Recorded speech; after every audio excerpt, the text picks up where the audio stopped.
Hey Adele, thanks so much for joining the show today. Thanks, Alex. I'm excited to be here.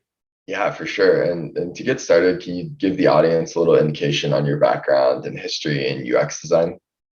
Yeah, kind of took an unconventional path to design, but have been doing it for almost 15 years now. I'm currently a director of product design at Handshake, but I started off as a project manager, like a technical project manager. Got exposure to design and engineering and how they work together, and kind of made switches at the company that I was at, Palm, back in 2008. And within the maybe first year and a half to 2 years, I kind of transitioned through a bunch of careers. Project manager, UI developer manager, and then interaction designer. And then I went from interaction design at Palm to design lead at a small little startup where I did everything. Then continued as an interaction designer when I joined Beats Music, which was a lot of fun. Nice. And then I went to Apple. The Beats got acquired by Apple, and so I was on the Apple Music team. That was a great experience. That was mostly interaction design as well, which they don't have. That at that time they didn't have interaction designer, so it was a different way of thinking. But they're way more into like high fidelity visuals, typography, color, like the visual aspect of it. So that started kind of pushing me in that direction.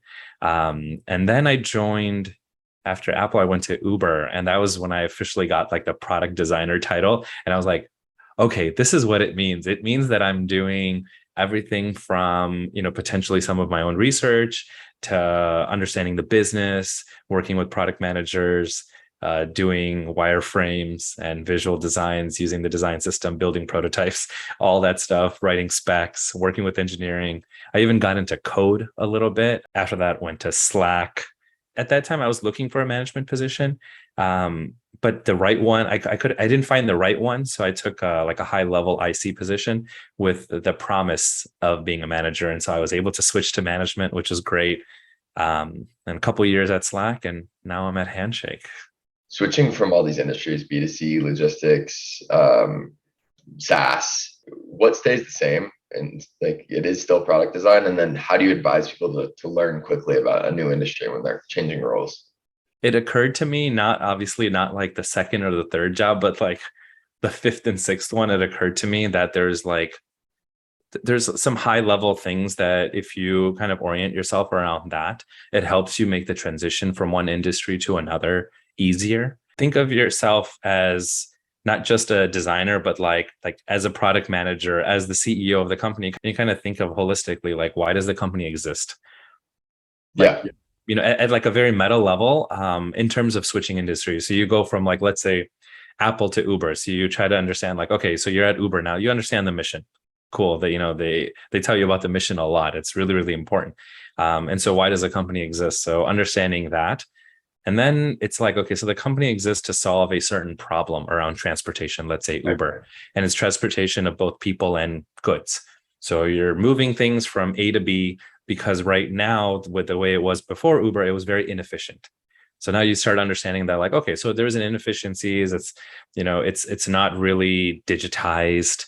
There isn't like a fast way to do this. So now Uber is there to make that easier, to create this magical experience of tap a button, get a ride. So that's one thing. The second thing is the users that you're serving. So like understanding, is there just like a certain type of user, or is it a marketplace where you have to balance different types of users and their needs? At Uber, you have riders and drivers, and they both have different needs. So now we talked about, why does a company exist? What are the different users? Are there multiple users?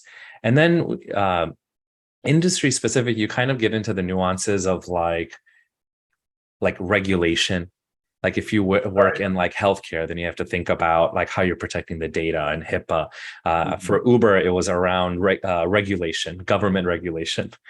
Like, you think as you go from one industry to another, you think about those things, those like big things. And I think that helps you get a better picture of, like, okay, so now this is how it's different than other companies or other industries, but this is how, like, it's similar. You have problems to solve. Without a problem to solve, without users, like, like that's kind of the crux of kind of understanding. Switching gears here, it sounds like in your career you went from IC to manager to lead to IC to manager to back to IC. Like, how do you think about that, and why did you switch so much? Yeah.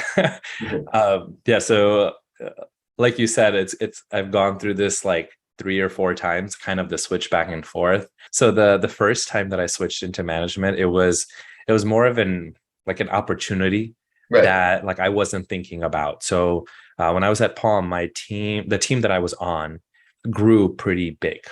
This was the front end development and prototyping team on the design team. And so it got to, I don't know, 12, 13. Like it was pretty big for my manager at the time to manage, to run. And he was also into the craft himself as well. And so there was an opportunity for him to give me half of his team, or a lot of his team. And he's like, why don't you take the front end developers? That's what you did initially on this team. You have like expertise on it in that area. And so I was like, oh, okay, cool, manager. And so it was more of an opportunity. I took it. And as I was like kind of being a manager, I realized that there's certain things that I had and certain things that I didn't have. Like I could get by. I was getting by. But what I was lacking and missing was the craft. Mm-hmm. Was like I hadn't shipped a bunch of stuff. Like Yeah.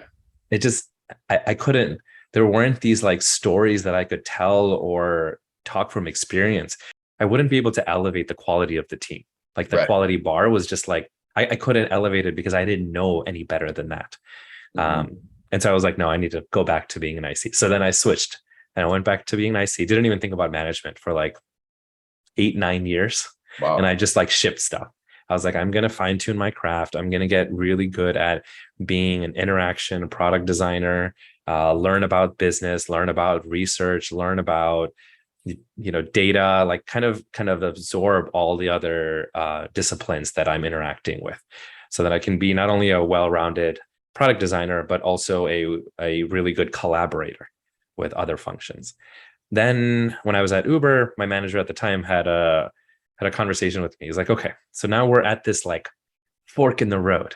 Do you want to get really, really good at your craft and work on more strategic problems and go towards like being like a principal designer or an architect? Or do you want to go down the management route and have a team and grow the team? And at that point, I felt like that first question that I had of like the quality bar, like I felt confident in myself to be able to do that with the team. And so I took that path. Then when I was decided to leave Uber and look for another opportunity, I was kind of same thing. I was like, I'm going to stay in management. It's my like happy place now. I feel good. Nice. And I was talking to companies, and there wasn't like the right fit, but Slack's philosophy on management and very senior ICs was in line with what I had thought, what was in line with kind of what I wanted to do next, which was I wanted to be in a position where I can have impact on the culture.